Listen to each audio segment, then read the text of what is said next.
127장. 예수님의 귀한 사랑 심히 사모합니다.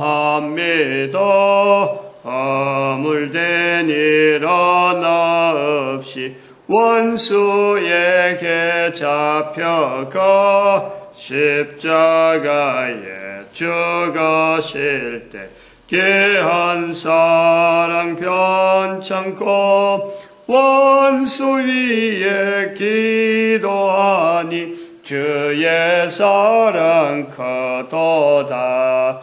예. 하나님 말씀 빌립보서 4장입니다. 빌립보서 4장 한 번 더 읽습니다. 1절에서 끝절까지 말씀 교독합니다. 1절 말씀 제가 먼저 받들어 봉독드립니다. 그러므로 나의 사랑하고 사모하는 형제들, 나의 기쁨이요 면류가 아닌 사랑하는 자들아, 이와 같이 주 안에 서라.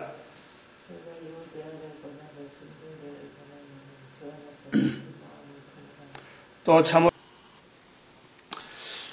오늘 빌립보서 4장에서 우리가 한 번 더 살피려고 하는 것은 4절에 있는 말씀, 주 안에서 항상 기뻐하라. 내가 다시 말하노니 기뻐하라. 기뻐하라, 기뻐하라.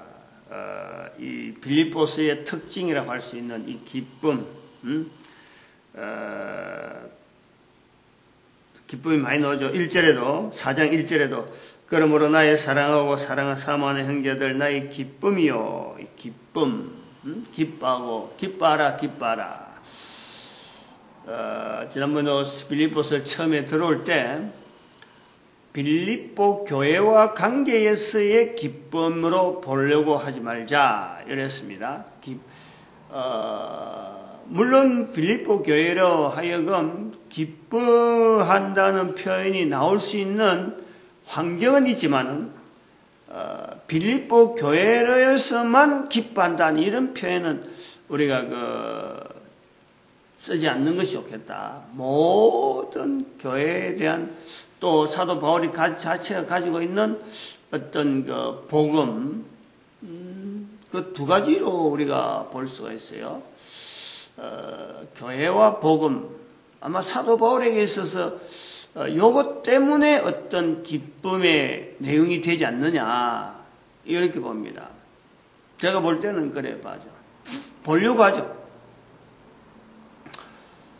우선 이 기쁨이 되어진다 하는 이 부분에서 4장에서 보는 내용을 보면은 사실은 여러 가지 기쁨이 될 수 있겠다는 내용은 많이 있어요. 궁핍함으로 궁핍하면서 자족하게 되어지는 거라든지 또 하나님 앞에서 참으로 이 하나님의 이름으로 이 공급받는 이 공급이 되어져서 자기들한테 큰 힘이 되어진 거 자기한테. 그리고 또 3절에 보니까 생명책에 있다 하는 이런 여러 가지가 진정하게 우리가 참 기뻐할 수 있는 요소들이 있어요. 근데 요거를 우리가 빌립보 교회하고의 기쁨을 관계되어진 기쁨에서 제한시키면서 사도 바울이 누리고 있는 이 기쁨에 대한 실상을 우리가 한번 구체적으로 내 거가 내하고 비교를 할 수 있는 요 기쁨이 될 수 있는지 없는지를 알려고 하면은 이 빌립보 교회를 해버리면 안 되거든. 그러니까 사도 바울이 가지고 있는 어떤 기쁨의 내용 자체, 무엇 때문에 사도 바울이 기쁨을 이렇게 표현할까 할 때는 아까 말씀드린 교회, 사도 바울이 지금 이곳 교회, 저는 교회를 지금 세우면서 세우려고 요즘 보면은 세우는 건데 교회를 세워야지 하면서 다니는 건 아니란 말이에요. 요즘 같으면 한 사람이 다니면서 어디도 교회를 세우고 어디 우리 선교 초기에 교회는 요래서 교회가 된다 해서 교회 모델을 가지고 참 교회를 되도록이면 세우려고 교회를 세우기 위해서 사실은 다니는 거예요. 그러나 사도 바울에게 있어서 교회를 세우려기보다도 복음을 전하는데 그리스도 복음이 전해지는데 거기에 세워지는 것, 거기에 사람들이 모이고 한두 사람 모이고 해서 이게 연속적으로 계속 남아있는 거예요.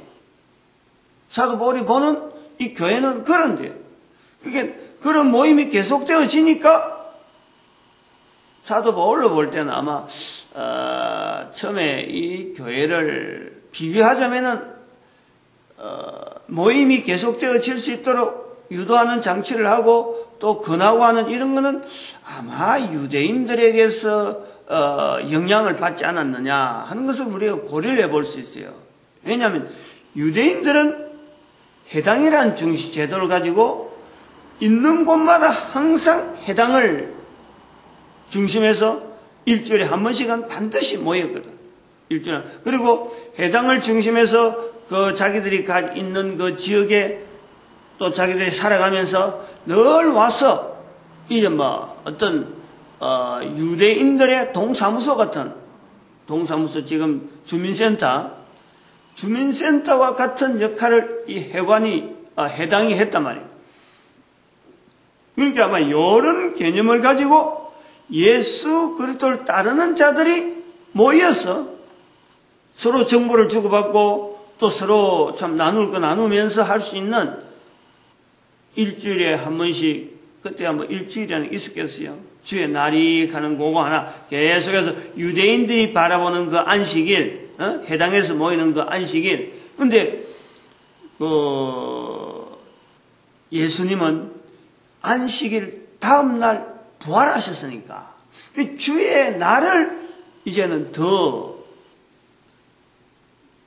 좀 이렇게 기리기 위해서 부활한 것을 기리기 위해서 모이다가 보니까 이것이 꾸준하게 연결되고 그런 것이 이제는 사도 바울이 멀리서 또 다른 데 다니다 보니까 어디서 또 모인다, 어디서 모임이 계속되고 있다 하는 소식을 들으니 이게 사도 바울에게는 교회라 부르는 이런 어떤 변천 과정이나 안 그러면은 참 이런 교회란 말이 이렇게 지정이 되어지는 안착이 되어지는 이런 그 과정이 있었지 않았느냐 하는 것을 우리가 염두에 볼 수 있단 말이에요. 그러므로 사도 바울이 기뻐한다 하는 이 내용에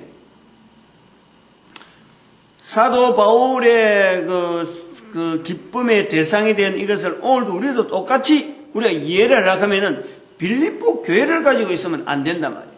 사도 바울이 바라봤던 교회, 그 다음에 복음, 요 두 가지를 우리가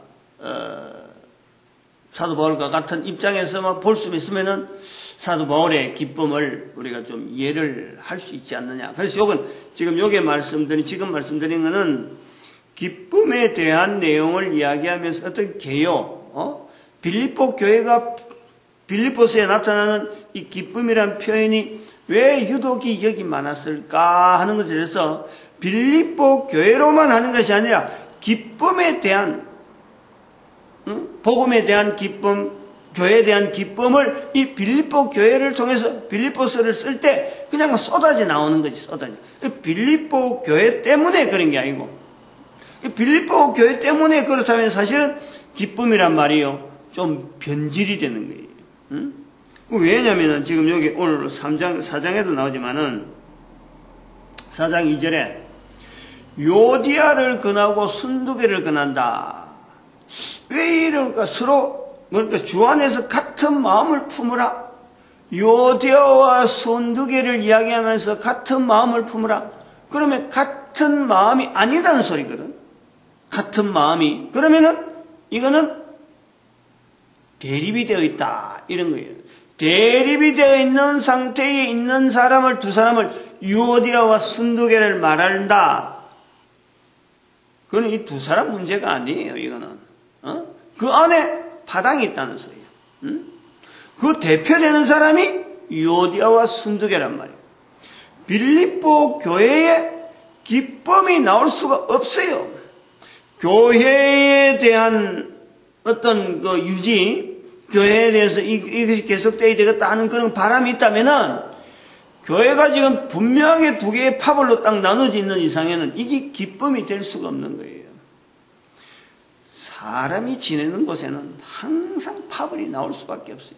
한 대 지나고 두 대만 지나버리면 파벌이, 이거는 뭐 어쩔 수 없는 거예요. 형제들도 같은 부모 밑에서도 형제들끼리 조금만 지내봐요. 초등학교 다닐 때 들고, 고등학교 다닐 때 들고, 청년 때 들이고, 관계성을 형제들끼리 생각하는 그 관계성이 얼마나 시대적으로 달라진지 몰라요. 떨어져 있으면은, 형제들이 떨어져 있으면요, 이거는 10중 8구가 100% 다 그렇다고 하면 이제 또 안 그런 경우가 있으니까 10중에서 8이나 9은 전체가 다요, 거리가 생기게 돼 있어요. 형제는 그래 돼 있어요. 근데 이 교회는 처음부터 교회가 이런 일을 해야 된다, 저래 해야 된다 하는 어떤 그런 틀이 없잖아요. 그냥 사도 바울이 전해오고 그냥 던져놨고 모여라, 모이면 뭐 좋을 거다 하고 모일 수 있는 구조는 어떤 제안을 하고 나갔겠지만은, 부활이라고 하는 예수 그리스도의 주의 날, 요거 기억하기 위해서 이걸 계속해서 또 이 주의 날이 계속해서 전해져야 되니까, 그래서 모이게 되어지는 그 구조지. 이게 뭐 어떤 처음부터 강령을 만든다든지, 우리는 교회라 요즘 교회 해치 같은 거 교회 이런 있어요. 이래 만드는 거 제도 이래 다 하면서 시에서 이런 데 단락하는 그런 걸 할 때에서 이 교회 하는 게 있는데, 소위 말해 해치 같은 게 있단 말이에요. 거기에 보면은 우리 교회는 몇 번째 주소를 두고 무엇을 강령으로 하고 하는 이런 내용들이 쭉 있는데, 목표를 뭐라고 있는데, 이런 것 자체가 없는 거 아니에요. 요즘은 그래 있는데 당시에 누가 그런 거 생각이나 했겠어요? 그냥 모이니까 한 사람 모이고 두 사람 모이고 모이니까 가정집이 교회로 불리는 거란 말이에요. 근데 거기서 몇몇 사람 안 모이는데 두 파벌이 있다. 어떤 형태인지 모르지만은 그건 중대한 문제입니다. 이거. 그것 보고 기쁨이 절대 나올 수가 없어요. 그래서 빌립보서에 대해서 처음부터 교회를 보고 이 빌립보 교회의 어떤 기쁨에 되어지는 대상으로서 사도 바울의 기쁨의 표현이다, 이렇게 하지 말자. 그래서 기쁨의 계율을, 이제는 우리가 사도 바울의 기쁨의 계율을 교회와 복음, 복음이 먼저 될 수 있어요. 복음과 교회 두 개를 우리가 사도 바울에게 있어서 본다 그러면은, 이제 이 시간에 조금 우리가 생각해야 될 것은 복음의 아주 기쁨의 어떤 빌립보서 4장을 통해서 기뻐하라 하는 이 내용이 많이 나오는 걸 통해서 기쁨에 대해서 이야기를 할 때, 사도 바울의 기쁨의 내용을 우리는 얼마나 알려고 하고 있느냐. 빌립보 교회가 빌립보서의 기쁨이다 하고 있는데, 기쁨에 대한 사도 바울이 누리고 있는 그 기쁨을 나도 누리려고 이 바라보는 그 예씀이 있느냐 하는 것에 한번 우리가 그 초점을 맞추려고 하는 거고, 지금 빌립보서 1장부터 시작해서 계속해서 나오는 기뻐하라라고 나오는 이 기뻐하라는 이 표현을 보면서 우리가 쓸 수 있는 단어 중에서 기쁨이라는 단어 얼마나 좋아요. 기뻐라는 단어만 이래, 기뻐하라 말만 이래, 기뻐라는 단어만 봐도 이 단어가 펄펄펄펄 지금 힘을 얻어갖고 막 뛰는 것 같단 말이에요. 더구나 쌍비 없이 들어가고 기뻐라 하니까 다른 글자보다 더 느낌이 더 크단 말이에요. 기뻐하라, 기쁨, 이래 되니까 우리 글자에서 나타나는 느낌이 그래요. 그런데 실제로 사도 바울이 기뻐하는 그 내용에 대한 내하고 같이 내가 공감하고, 야, 이런 기쁨이 사도 바울이 있었구나 하는 것에 대해서 우리가 접근하는 것은 빌립보서를 하면서 기쁨이란 말을 쓰는 것보다는 쓸 때보다는 훨씬 우리는 그걸 찾지 않는 거예요. 찾지 않을 뿐더러 아예 내한테는 없을 것으로 내한테는 이런 기쁨이 있으리라고는 생각조차 않는다. 요거가 위험하다는 거지. 응? 요거하고 비교가 되고 또 반대쪽으로 우리가 생각해 볼 수 있는 것은 뭐냐면은 사람들이 당하는 슬픔이 있잖아요. 슬픔, 어려움. 복음서에도 나오지만은 잔치집에 가는 것보다도 초상집에 가라 하는 이런 말씀이 있는데 그 다른 사람이 당하는 어려움은 이래 보면은 말이요. 이야기를 들어보면은 공감이 되는 거예요. 그렇겠다. 저렇게 되겠다. 얼마나 어려울까. 얼마나 참 고통스러울까. 또 다른 사람이 억울한 일을 당하면은 저거 억울하다. 세상에 어떻게 저런 일이 있을 수가 있느냐. 그래서 주먹을 불끈 쥔단 말이에요. 그거는 내가 당해본 경험하고 연결하는 거예요.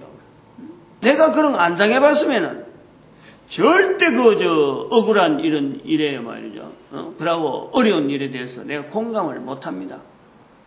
하려고 하질 않는 거예요. 세상에 무슨 저런 일이 있어.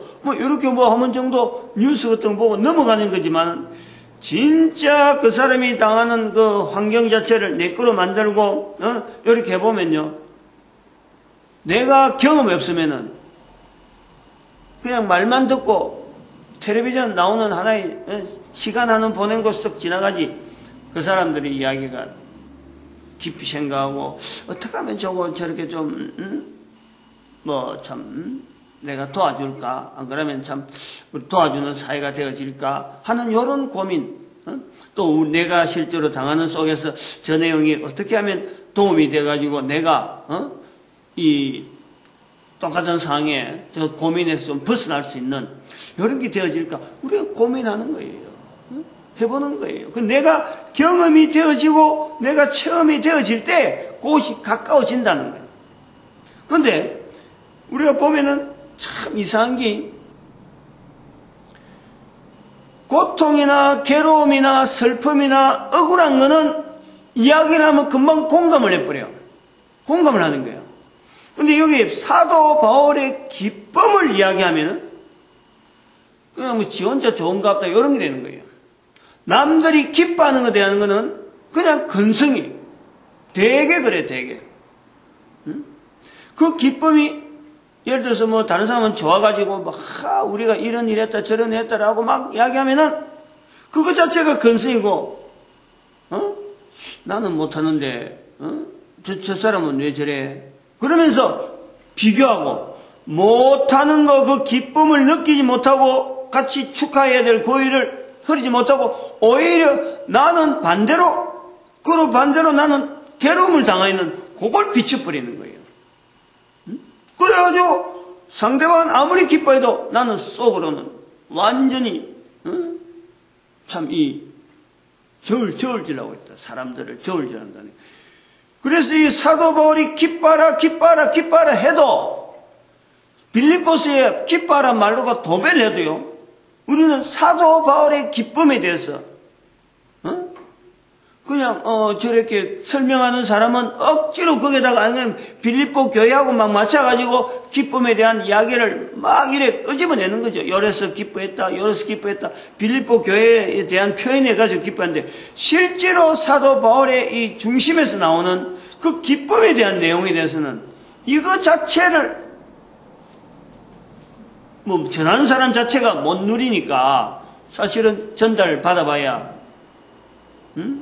전하는 사람 입을 통해서 들어서 기뻐해라 하는 말을 들어도 이 기쁨이 전달 안 되는 거예요. 구조가 그런 거예요. 그래서 기쁨이란 말은 좋고 다른 사람들도 기뻐하는 것이 좋지 어떻게 슬퍼하는 것보다 기쁨이 좋잖아요. 그런데 기뻐하라는 말 자체가 이게 알려지지 않는 거예요. 우리 일상생활에 응용이 안 되고, 그것도 기뻐하는 거니까 우리가 같이 동참하자. 이런 게 안 되고, 기쁨이란 말을 내면은 오히려 기뻐하는 사람은 따로 있고, 그걸 듣는 사람은 정작 딴 생각하고 있고, 그걸 갖고 나중에 다른 데 가서 다른 사람을 비방할 때, 그 사람을 비방할 때 오히려 상대방이 기뻐하라, 기뻐하는 마음을 가지고 전하는 그것 자체가 한 사람 그치면은 비방의 대상이 되는 거예요. 그래서 사람들이 기뻐하라 하는 기쁨을 나타내지 않고 이것이 조용하는 것이 조용히 있는 게 오히려 덕이다 싶어서 겸손하라, 겸손하라, 겸손하라.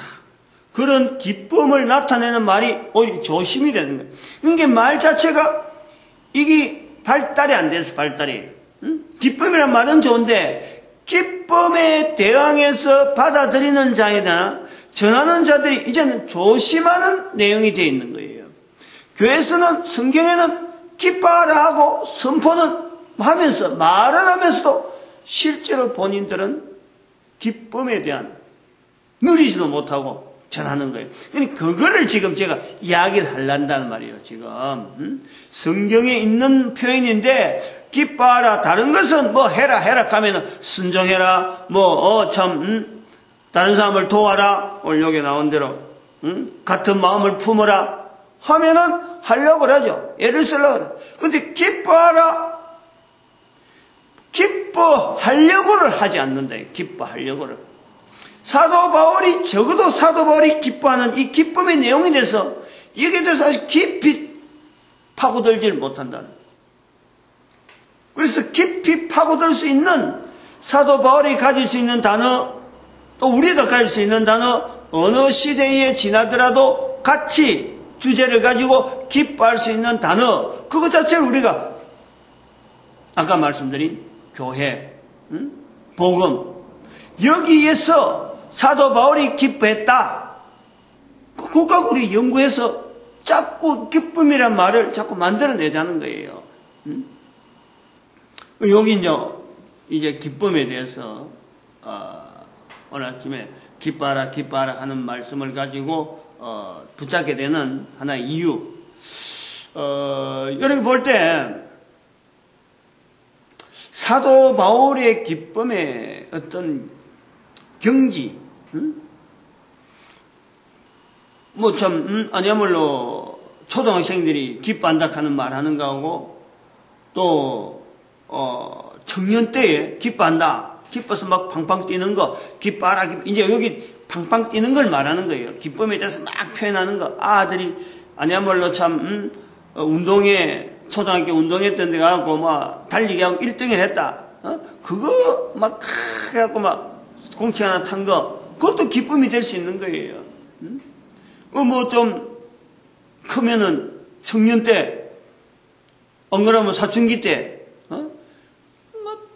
금방 기뻐하겠다가 금방 싫어하고 막 파닥파닥 그럴 때도 그 기쁨이 그 자체가 그럴 때 양성시키게 되는데 기쁨을 누리지 않고 막 기뻐하고 팡팡 뛰는 그런 사람들이 누리는 그 기쁨, 청년 때 기쁨, 자녀들을 두면서 자녀를 통해서 누리는 그 기쁨, 부모들에서도 자녀들 다 출가하고 집안이 텅텅 비어 있으면서 그래도 거기서 나오는 기쁨, 이게 어떤 차별은 분명히 있는데 어느 시대나 가도 아무리 어릴 때라든지 아무리 늙어가고 그 차이를, 사람의 연령은 차이가 있더라도 사도 바울이 누리는 그 기쁨의 그 정도와 나이 차이가 아니라 나이 차이에서 나는 게 아니고 누구나 사도 바울의 기뻐한다, 기뻐하라라고 말할 수 있는 그 기쁨의 그 어떤 이 흐름 자체는 나이 관계가 없이 어떻게 보면 그 경지가 굉장히 높다라는 거예요. 높다. 기뻐하는 수준이 여러 가지 있는데 나이 차이에 관계없이 어느 나이가 되더라도 사도 바울의 기뻐하는 이 기쁨의 내용 자체를 우리가 어떻게 보면 참 높은 수준의 기쁨, 우리가 그렇게 우리가 연결해 볼 수 있다는 거죠. 그래서 나의 기쁨이요, 기뻐하라, 기뻐하라 하는 그 사도 바울의 기쁨의 원천 자체를 빌립보 교회라고 계기 때문에 하지 아니하고 교회라든지 복음을 탁 이렇게 접근시키는 그 사도 바울을 통해서 우리가 그걸 연결해 보면은 사도 바울의 기쁨 자체의 어떤 윤곽이 드러나는 거죠. 드러나는 거예요. 한 인간이 살아가면서 지금 여기 갇힌자란 말이에요. 갇힌자. 살아가면서 자기 인생을 어느 정도 뒤다보고 있잖아요. 내다보고 자기 동료들, 가말리엘 문해생으로서 같이 동역했던 사람들하고도 이렇게 비교를 해보는 나이가 적어도 세월이 어느 정도 보내고 장성한 나이가 돼가지고 사회에서 필요한 일을 참 책임을 맡아서 나가는 사람의 그 자리에 있어야 되는, 여러 사람들이 촉망하고 앞으로 저런 사람이 될 거다 하고 기대했던 그 분명한 기대가 있었는데 그거 다 마다하고 오히려 그들이 반대를 하고 있는 그 길에 들을 수 있는 거죠. 그럼에도 불구하고 완전히 적어도 한 10년, 20년 전에 사도 바울이 복음을 전하기 전에 생각했던 그 세월에서 볼 때는 지금은 완전히 거꾸로 망해도 이처럼 망할 수가 없는 거예요. 이처럼 처음의 꿈하고 완전히 달라질 수가 없는 거예요. 처음의 꿈이 분명히 이루어진 않았는데, 그러나 기뻐하는 내용에 대해서는 어느 누가 당대에 사도 바울만큼 기쁨의 내용을 가지고 있을 사람이 있겠느냐? 베드로도 있고 사도들도 많이 있고 그 외에 또 예수 또 전하는 수많은 사람들이 있겠는데, 당대에 사도 바울이 기쁨에 대한 표현하는 이런 표현처럼 기쁨을 누릴 수 있는 사람이 얼마나 있겠느냐? 전혀 없지는 않을 거라. 말은 못해서 그렇지 사도 바울이 누릴 수 있는 그 기쁨의 내용에 대해서는 사도 바울은 말로서 기뻐한다라는 말을 했는데, 그런 말을 안 하더라도 이런 표현을 할 수 있는 사람이요 많이 있을 거예요. 우리가 바로 그거를 붙잡아보자는 거예요. 그거를. 사도 바울이 가지고 있는 그 기쁨의 내용 자체를 사도 바울이 누렸다면은 우리도 가능하다는 거지. 사도 바울이 말하면서 성경의 기록에서 남긴 사람이라면은 말 안 하지 않고도 지금 이 기쁨 속에 있는 사람이 많이 있을 거라는 거예요. 그런데 왜 이런 기쁨이 오늘날 우리 주변에 없느냐 이것이. 왜 우리가 사도 바울이 기뻐하는 이 기쁨을 우리가 지금 똑같이 누리면서 기뻐해라 이런 걸 왜 우리는 이야기를 못하느냐? 왜 빌립보 교회를 이야기를 해야 되느냐 말이에요. 사도 바울이 웅성한 교회 운영, 그게 교회인지 아닌지도 모를 정도의 그런 것이 세워지는 것, 그것을 생각하면서 기뻐하는, 그것 자체에 대해서 앞으로 어떻게 될까, 앞으로 2000년 후에 저것이 어떻게 되고 저것이 온 세계를 참 통일시키는 하나의 도구로서 쓸 것이다, 이런 생각은 전혀 없이 그냥 남겨진 발자국에서 사람들이 모인다 하는 그 소식에 기뻐하는데, 우리는 그런 기쁨이 있느냐? 그런 기쁨을 우리는 나타내지 못한다 지금. 사도 바울의 그 기쁨이라고 하는 이 표현을 통해서 비교해서 2000년이 지난 지금이라면은 우리가 볼 때 사도 바울의 그 바라보던 교회, 안 그런 복음, 그것이 오늘날 우리가 얼마나 큰 힘을 누리고 있어요. 사도 바울이 남긴 글씨를 통해서, 문자를 통해서, 표현을 통해서 말이죠. 성령의 말하게 하심을 따라서 기록되어지는 이 어떤 참 성경의 내용을 통해서 적어도 우리는 2000년이라는 지금 세월을 가지고 있잖아요. 그런데 사도 바울이 누리는 그 기쁨은 다 까먹었지. 없지. 그거 갖고 씨름하는 사람이 없잖아요. 야, 사도 바울이 이런 기쁨을 누렸다면 나는 못할 일이 없잖아요. 더 할 수 있잖아. 더 지금 2000년 동안 이게 사라지지 않냐고 오히려 더 탄탄하고 넘어오잖아요. 역사가 또 2000년이 있잖아요. 그런데 다른 슬픔이나 억울한 것에 대한 건 이야기하면은 법으로 바꾸고 그거 사회가 제도를 바뀌어서라도 그런 슬픔은 누리지 않아야 돼 하고 고민하고 넘어오는데, 이 기쁨은 2000년이 지났는데 오히려 더 없어지지. 교회는 더 많아지고 복음은 더 활성화된 것 같은데 기뻐하는 이 내용은 더 거리가 있는 거예요. 사도 바울이 기뻐한 그거 갖고 자꾸 우라먹는 거지. 응? 우라먹는 기쁨 자체를 우라먹는다 소리 이제 설교를 하는데 쓴다 이 말이고, 응? 이거는 우리가 먹을 내용이 아니라 지금 내가 누려야 되는 거 아니에요. 지금 다른 사람들이 같이 누려야 되는 거, 동시대에 이제는 필요 없어. 기록한 게 있으니까 기록할 필요는 없어요. 근데 다 이거 복음 전하는 현장에서 교회마다 이게 넘쳐야 되는데 기쁨이 넘치지 아니하고 슬픔이 넘치고 다른 사람하고 유오디아와 순도에 같은 이런 분파, 분란 이것만 넘치고 있는 거죠. 교회 안에.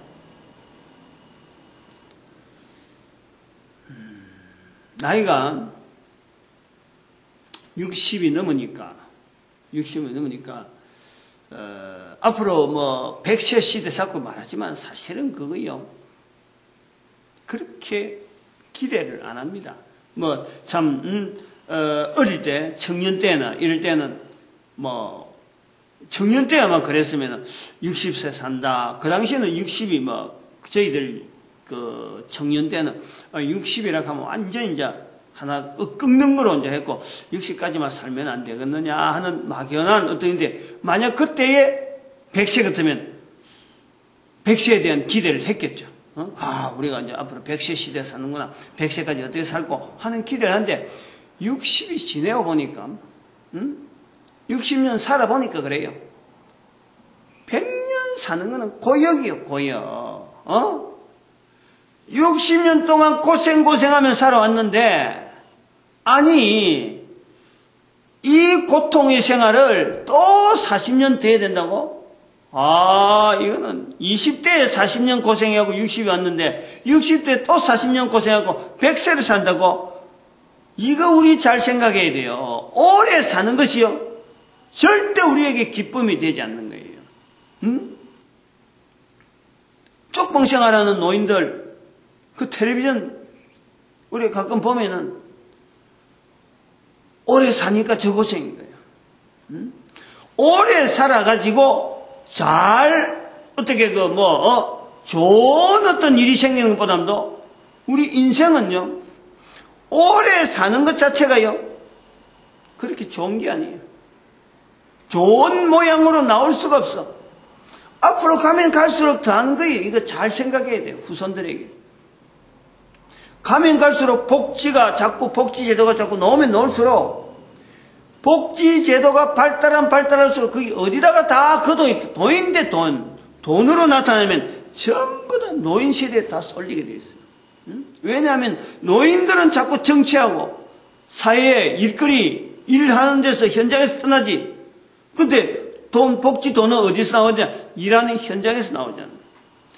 일하는 사람들은 자꾸 작아지고 일 안 하고 복지자금 받아갖고 쓰는 사람들이 100세까지 가봐요. 이거는 어느 나라든지 거들 나버려요. 애 작게 태어나면서 복지 얻어야 될 사람은 많고, 애 없어서 애 태우는데 복지자금 나가지.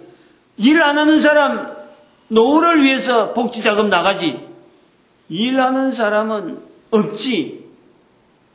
이거는 누가 들어도요, 산수적으로도 뻔한 거예요.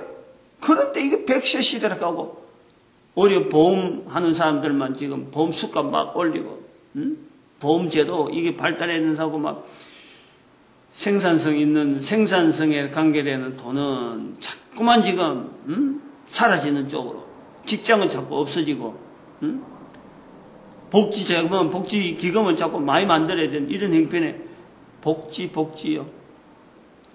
이거 조심했어야 돼요. 나는 그 굉장히 위험하다고 보는 거지. 지금 복지라는 말 가지고 사회를 지금 이렇게 리드하는 건 굉장히 잘못됐어요. 차라리 저는 여기 대응해서 우리가 사회를 향해서 교회가 기쁨이란 말이 있잖아요. 기쁨이란 말이.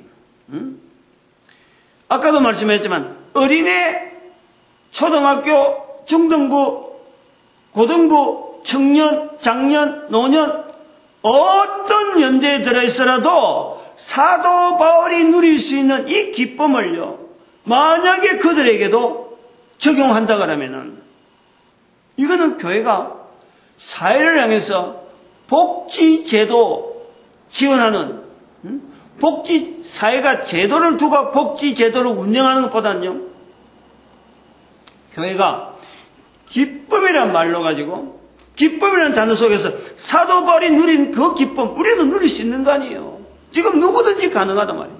그 기쁨을 누리게 한다면은, 감옥소에서도 기뻐하잖아, 지금. 감옥소에서도. 사도 바울이 들어갈, 어떤 감옥에 들어갈 만한 형질이 오늘날 감옥에 들어갈 내용인가요? 아니잖아요. 복음 전하다가 생기는 일인데, 복음 전하다가 생기는 이런 감옥에 들어갈 일을 당하더라도, 그야말로 억울하고, 슬퍼하고 슬퍼한 중에 도무지 일어날 수 없는 그런 고통 속에서도 사도 바울은 내가 일체의 비결을 배웠다. 12절에 보니까 비천에 체할 줄 알고 풍부에 체할 줄 알고 모든 일에 배부르면 배고픔과 풍부와 궁핍에도 일체의 비결을 배웠다. 요 기쁨이란 말이에요. 요 기쁨. 우리가 인간으로서 살아가면서 누구나 거의 사도 바울이 누릴 수 있는 그 기쁨이 우리 인생에서는 아마 최고의 기쁨의 수준이라 할 수 있지 않느냐.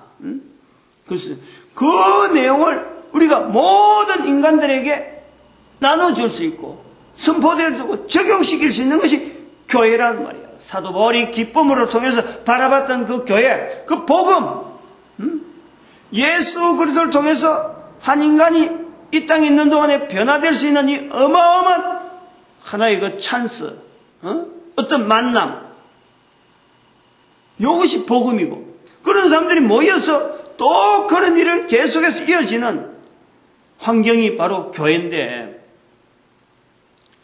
사도 바울은 지금 교회와 복음에 대해서 이렇게 기뻐하는데, 우리는 교회 안에서 기쁨이란 말을 쓰면서도 슬프고 나쁜 소식에 대해서는 귀를 쫑긋하면서 이 기쁨의 소식에 대해서는 전혀 내 거로 만들지 않는 지금 우리의 입장이 있다. 그런데 사회는 계속 복지 나가는데, 교회가 속해 있는 사회가 복지 운영하다가 복지하다가 망하여지는, 나라가 쪼가리가 아니라 산산분해 되어질 수 있는 그런 것을 보면서도 교회는 뭔가 이 사회로부터 혜택받을 일에 요에 막 신경 쓰고 말이에요.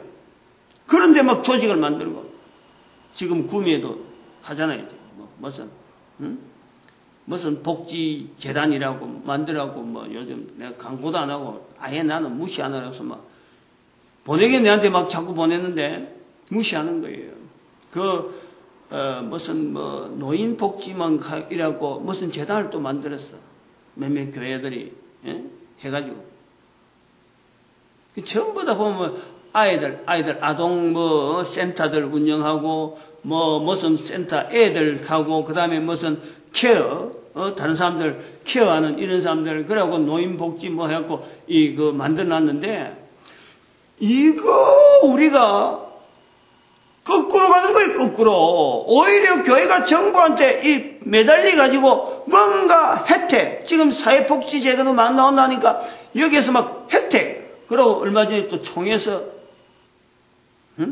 뭐 자격증 뭐 이래가지고 쭉 나오는데 이게 지금 정부 시책에 교단이 신학교가 그거 자격증 그거 지금 수여하는 이런 기관으로 말이에요. 완전히 지금 꼭두각시가 돼 있어. 꼭두각시가. 교회가 사회로 하여금 기쁨이 없는 이런 운영에 대해서 방향도 없고 뭘 해야 될지 모르는 이런 사회의 어떤 조직, 정부의 조직에서 교회가 단단하고 확실한 정말 그 참 영원한 복지제도가 되는 이 천국에 대한 이 내용이 우리한테 분명히 있는데 이거는 적용하지 않냐고 낭떠러지를 몰고 가는 그것 따라서 막 가다가 지난번에 50.1%에다 48.9% 가는 이런 표결이 나오면서도 이걸 교회가 이걸 깨닫지 못하고 있으니 난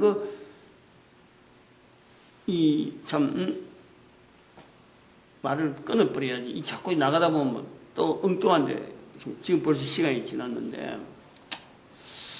그래서 여기에 기쁨의 오늘 정리가 뭐냐니까 사도 바울이 기뻐하고 기뻐하라 하는 부분에서 마지막 정리가 18절에 있습니다. 에바브로디도 편에 너희의 준 것을 받음으로 내가 풍족한 이는 받으실 만한 향기로운 제물이요 하나님을 기쁘시게 한 것이야. 우리가 기뻐하는 것이 사도 바울이 기뻐하는 것이 하나님의 마음을 나타내고 있어요. 하나님은 우리에게 기뻐하는 것을 바라시는 거예요. 우리가 이 땅에 있는 동안에 쪼달리고 찡찡 짜고 이거 왜 안 해주나 이거 안 해주나 이것이 아니라 하나님의로 말미암아 하나님께서 우리에게 인간에게 주시는 그 마음은 우리에게 기쁨이라는 거예요. 기쁨. 하나님의 기뻐하심, 하나님을 기쁘시게 하는 것이라 하나님이 우리를 기뻐하는 우리를 통해서 우리가 기뻐하는 걸 통해서 우리가 느껴야 우리가 분명한 진정이 알아야 하나님이 기뻐한다는 걸 알잖아요. 알 수 있을 거 아니에요. 내가 기뻐하는 것도 누리지 못하면서 어떻게 하나님을 기쁘시게 한 것이라 하는 이런 표현에 우리가 하나님이 기뻐할 거다 하는 이거 자체를 우리가 어떻게 알 수 있겠어요? 이거 엉터리잖아, 엉터리. 분명히 교회가요, 엉터리. 자가당착이래, 자가당착. 말로는 기뻐하라, 기뻐하라 하면서 우리가 하나님의 기쁘심이 되어지는 것에 대해서는요, 이거에 대해서 우리가 전혀 모르고 있는 거예요. 나는 기뻐하라 말을 하면 좋을 것 같은데, 뭐를 기뻐한지도 모르고 말만 기뻐하라, 기뻐하라 해나니까, 하나님이 나를 기뻐하는 데서 내가 전혀 지금 접근이 안 되고 있는 거예요.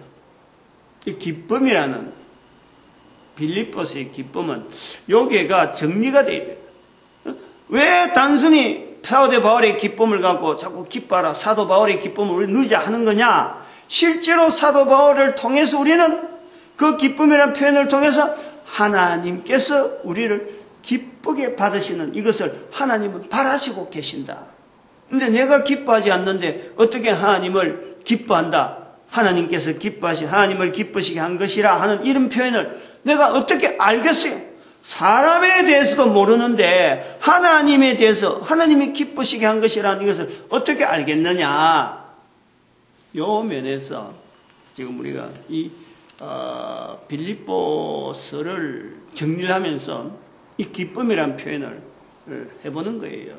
이거는 전도를 해보면은 예수 그리스도를 다른 사람들에게 자꾸 말을 해보면은 이것이 나올 수밖에 없어요. 하나님을 기쁘시게 한 것이라 마태복음 10장 32절에 사람 앞에서 예수님을 시인하면은 하나님 앞에서 예수님이 시인한다. 여기 하나님의 기쁘심이에요. 기쁘심이라. 그렇게 보고 있어요. 그걸 목표로 하고 우리 교회가 나가면요. 정부에서 주는 이런 어떤 혜택, 이거 받으려고 애를 안 써도 얼마든지 우리 개인에게요. 이 기쁨이 모든 국민에게, 우리 모든 사회가, 온 인류가 기뻐할 수 있는 이런 일이 일어난다니까. 하나님을 기쁘시게 하려고 하면은 모든 인류가 기뻐할 수 있는 일이 얼마든지 교회를 통해서요, 교회를 중심해서 일어납니다. 그것이 바로 입에서 나오는 말, 예수님을 다른 사람 앞에서 증거하는 그 일이라 그래 보는 거예요. 오늘도 우리 전도자 되어지는 것에 감사하고 하나님 앞에서 또 온 교회가 이 일에 우리가 나아가기를 쓰임받기를 바라고, 우리 민족이 또한 이 일에 쓰임받기를 바라는 축복하는 시간 주여 감사합니다. 주여!